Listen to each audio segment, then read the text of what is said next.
Look down at the shirt that you're wearing. Feel the material. What is it made of?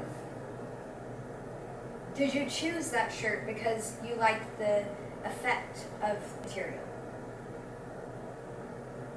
Do you know where the material came from? Do you know whether your shirt is a knit or a woven fabric? Is it a natural fiber harvested from a plant or an animal, or is it a synthetic fiber? Do you know? Well, this right here is wool roving from a Mennonite farm in northern Pennsylvania. They use old techniques to grow and harvest their sheep and wool. And so if your shirt had been made from wool harvested from that farm, well, then you would know.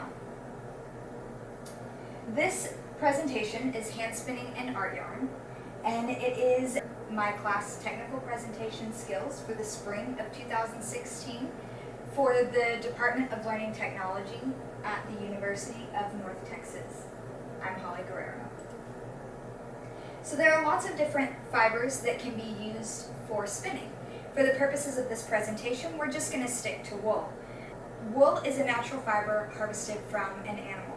There are also other fibers that are harvested from plants, such as cotton, one that many of us are very familiar with. And then there are non-natural fibers, such as nylon, that are synthetic and used for a different purpose. Wool is generally used in areas that are colder, where they need more protection to keep themselves warm. And wool does a very good job of insulating, and it provides an awesome layer of protection against the cold weather. Cotton is a natural fiber harvested from plants, and it can also be used to spin and to make textiles, either rugs or towels or rags or clothing. Nylon is another fiber that's a synthetic fiber, and it's also used to make clothes, and you can use it for spinning. But it has a different effect. It has a sleeker texture and tends to be a bit shiny. When spinning art yarn, nylon is a great choice for adding a pop of color or adding a different texture to the yarn that you're spinning. So the Mennonite farm that I purchase my wool from, northern Pennsylvania, and I happen to know that the herding and shearing practices that they use there are very old traditional practices that have been passed down and learned throughout the generations. The shearers are highly skilled, and that's what they specialize in. That's what they do. They're highly skilled shearers. It's best when the sheep are sheared by hand instead of mechanically. It's best for the sheep and it's best for the wool. For the sheep, because a hand shearer can be careful enough to protect the sheep's skin and only get the wool. A mechanical shear sometimes can cause problems with the wool, causing lacerations, deaths. It can leave the sheep severely mutilated. And there have been a lot of PETA investigations on shearing of this type because it causes such a high risk to the sheep. As far as wool goes, whenever you shear the sheep, you get the long individual locks. Now this is actually a bat. It's not a true roving. A true roving you would see the long curly locks from the sheep. They would be cleaned, but you would see the individual locks. And for making art yarn, that is a wonderful choice because it gives a great texture and unique factor to the art yarn that you're spinning. Another thing about shearing the sheep is that this is not harmful to them. This is a part of their welfare as a natural part of their life cycle. They grow wool naturally. So this is a good practice to maintain the health of the sheep, and it's whenever they're hand shorn, it's not harmful to them. And in fact, it's very helpful and beneficial. So spinning throughout the ages, all throughout history, in all civilizations, we can find art such as this painted on walls in ancient civilizations showing women and men spinning wool, because in ancient times it was a very respectable practice. In the beginning, as far as we know, some of the very first spindles. Today we're using a drop spindle, which is still an older technique. But in the very beginning, they used rocks to spin wool. And they would just twist out a little piece of it and make a little, what we call a leader, which is the beginning part of yarn. So they would just twist it together and kind of felt the wool together, the fiber, and then wrap it around the rock, and they would spin the rock. And as they would spin the rock, they'd pull the wool into it and then wrap it around the rock and spin it and spin it. So as far as we know, this is the earliest form of spinning.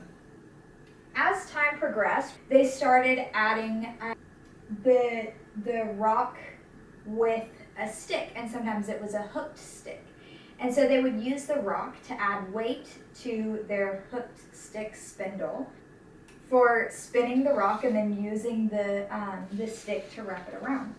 Well, once the hooked stick and the rock were combined, then a huge variety of spindles began to come out with all sorts of mechanical aspects to them, pedals and things like that. Even still today, whenever you're hand spinning, they're very rarely done by machine spindles. Even though they have mechanical pieces, they're not electrical by any means. They're run by pedals that turn gears to keep the spindle moving.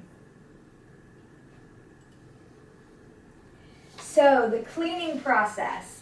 This is probably my least favorite part of spinning.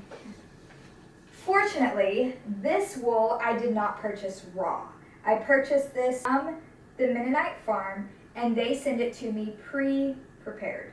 However, if you have this right here is called fleece, and a fleece is an entire piece of shorn wool from one single sheep. So as you can imagine, sheep walk around in the pasture, they roll around in the grass, they sleep in the dirt, they get in the water. So whenever you shear a sheep and you get one fleece, it's full of something that we call vegetable matter. Now vegetable matter is going to be sticks, it's going to be dirt, it's going to be manure, it's going to be a lot of stuff. So the first part of the cleaning process is called skirting. And what they do is they take the fleece. These ladies are carding, which we'll get to that in a minute. So they take this is fleece that's already been skirted. So you take the fleece and you start to pick through it, and you just pick out as much of the vegetable matter that you can find that's on the surface. After skirting, you've pulled apart the locks and you've pulled apart the fibers, and then you have a nice fluffy bunch of wool. The next part in the cleaning process is going to be washing it. So sheep naturally have grease that protects their skin, and it gets into the wool fibers. It's a very, very, very thick grease, and it's called lanolin. So before the wool can be spun into anything usable, you have to get the lanolin out. Otherwise, it's going to be sticky and clumpy, and it's not going to look nice. It's going to get dirty very easily because it's going to attract all the dirt particles to it. There is a caveat to this, however, because wool felts. So anytime it touches hot water, it is in danger of felting. Anytime it experiences agitation, it's in danger of felting. So we kind of have a dilemma here when it comes to washing it, because we have to wash it in water that's at least 140 to 160 degrees, hot enough to melt the lanolin, but we can't agitate it. So this wool, and really any raw wool, does best whenever it's washed with Dawn dish detergent, because it doesn't leave any kind of residue or anything like that. So you have to, for the cleaning process, you just have to get the water really, really hot, not quite boiling, but almost. And then you gently place the wool inside a mesh bag, and then put the bag in the water so that the wool isn't moving around. Then you add your Dawn dish detergent to the water, and you use a stick and just push the wool down into the water and come back up, so that the only agitation it's getting is the water going up and down through its fibers. After you do that just a few times, so as not to cause any felting, you have to let it sit for about half an hour, but not long enough for the water to cool too much, because since there's lanolin in the water, if it cools too much, it's going to harden again and reattach itself to the wool. So after that washing process, now it's time for carding. So you pull the wool out, you have to let it dry, and once it dries, then you're going to card. Carding is a second form of skirting. So skirting, remember, was to remove the vegetable matter. So carding, but it's not a complete process because you're just doing it by hand. So carding can be done, you see they have these two paddles, and I would use like dog brushes, with the metal bristles, because it's the same effect. And so with carding, you take the paddle and you just kind of pick off little pieces of the wool and you stick just one end to the paddle and you fill up the paddle. And then you brush it one way, you flip it over and you brush it the other way, and that helps to make sure that all the fibers in the lock are going the same direction. Now remember, I said this is a bat because it's carded. If you wanted to make a roving, you would skip that process and instead use a carder that's circular, so it pulls it through, but not in a back and forth motion. Just pulls it through once and then it comes off in a long thing with all the locks still in place, brushing through it, getting away the residual vegetable matter. Okay, so after carding, then we have this thing called a bat, which is what we have here. Each of you have your own small pieces, a few ounces worth of bat. But I wanted to show you, right here, I have 2 pounds of bat. You can see, I just want you to see. It's only 2 pounds. This is only 2 pounds of bat, yeah. And this is probably a couple of fleeces, I would imagine. But you can see how it's flat, it's wide, and it's thick. And, but all the fibers are going the same direction. And this is then what we use. I've peeled off short strips for spinning. A roving is just a small strip, and they're always about this wide, always in a straight line. But a bat is a very large, like, sheet of cleaned, carded, skirted wool. Now, if we wanted to dye it, we would dye it at this stage while it's in a bat. Here, I have some yarn that I have already made and washed and dyed. But you can see, if you want to pass it around and look at that, it's a nice goldenrod color, and I dyed that with turmeric powder. So all I did, it can be as simple as that. All I did was dissolve some of that turmeric powder in warm water, and then I put a pot of water on the stove, warmed it up almost to boiling, stuck my wool in there, poured in the turmeric powder solution, and let it sit for 30 minutes. Pulled it out, rinsed it off with vinegar, because vinegar helps it to adhere to the fiber, and then let it dry, and there you go. Now I have some beautiful goldenrod colored yarn that I can use to make something. So, roving and batting, we've talked about this a little bit. You can see this picture here is a picture of roving. So roving, whenever you get it, generally it's kind of braided and it looks thick. You can kind of see the different parts here where the roving is braided together. It's very smooth. And actually for spinning, it's a little bit more difficult to spin with versus the batting, since the fibers are kind of interlocked. It's easier to pull it out. It's not so fragile as roving is. Dyeing. Now you can see here, in this picture there's a lot of different plants. And dyeing wool and fibers with natural plant colors is something that has been happening for generations, centuries. This was done with turmeric powder. Now turmeric is a root. So I imagine in ancient times they may not have had it in powder form, But turmeric gives off a great color no matter which way you use it. So even if I were to take the root and do it whole, I would throw it into some water, let it boil until the water grabs the right color. And this is what you do when using any kind of vegetable for dyeing. You will take the vegetable and put it in the water, or the plant or whatever, and boil it until the water grabs the color of the vegetable. Things like this, like flowers, you would grind them up and make a paste and then put the paste in the water that you're washing the robing with. So there are lots of options, and especially today there's a lot of commercial options and dye solutions. Kool-Aid is a great option that many reputable spinners use to dye their yarn because it stains.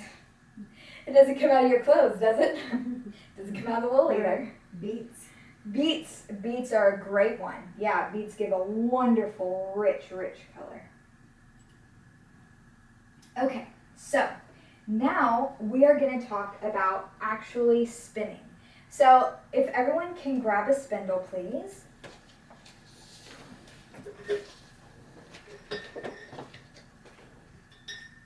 Good. So this is called a drop spindle. There are several different kinds of spindles. This is one of the easiest to make. It's great for beginners to use because there's not a lot of fancy pieces and whorls and spindles and bobbins and stuff, flyers and all that stuff. So this is an easy place to start. It has a few parts that I want to go over with you. So it has a shaft. The shaft is going to be the long dowel in the middle, and then it has a whorl, which is the disc on here. And then it has the hook at the top. And those are the only three parts involved in a drop spindle. Now in this picture, this is a bottom whorl drop spindle. A bottom whorl drop spindle is good for plying after you've already made your yarn. So you make a single, which is this. It's only been spun once with one strand of yarn. If I wanted to ply this, then I would take this. If I had two, say a blue one and a yellow one, then I would take the two, twist them together, and then twist them on, and then I would have a double plied, a two-plied yarn. But today, since we're just doing singles, we're using a top whorl, which means the whorl is close to the hook. Now, we also have a leader. All of you should have a piece of yarn in front of you. This is your leader. It's easiest to start with a leader because it's commercial yarn and it's not going to break. And so it's a great way to get our wool started. Okay, so take your leader and fold it in half. And now you're going to put this end over the top, where the hook is at, on top of the whorl. If you have any questions at any point, feel free to let me know. Okay, now you're going to wrap it over. Oops, I'm gonna have to spin it so it doesn't come apart. And wrap it around the bottom. You see how this goes here, around the bottom, and back over the top. So around the bottom, and then pull it back over the top.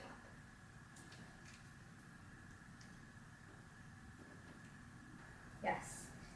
So after you've folded your leader in half, you put it over the top, onto the shaft, around the bottom. You have to twist it to keep the pieces together. And then you're going to wrap it around the shaft.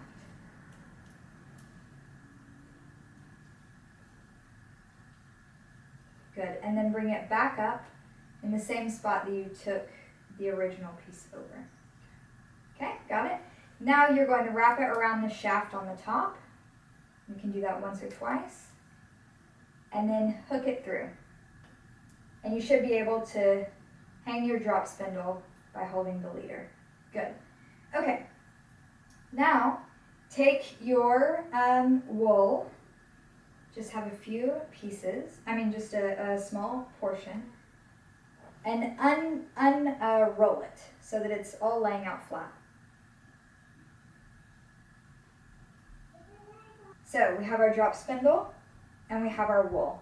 Now we're going to do something called drafting, which means we're just going to pull. You have to be careful because the wool will come apart. Just hold it about 2 inches, 1.5 inches down, and you're going to gently pull. You see how it's just a little bit right here? Good, good.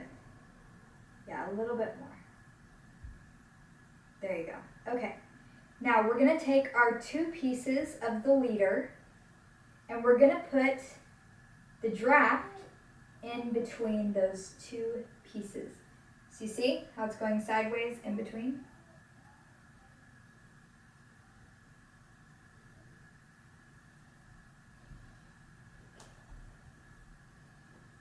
Okay, we're going to hold it there. Now, we're going to use what's called the park and draft method. Since y'all are sitting down, y'all are at an advantage. Good. Hold it up a little bit closer to the end and not so close to the hook.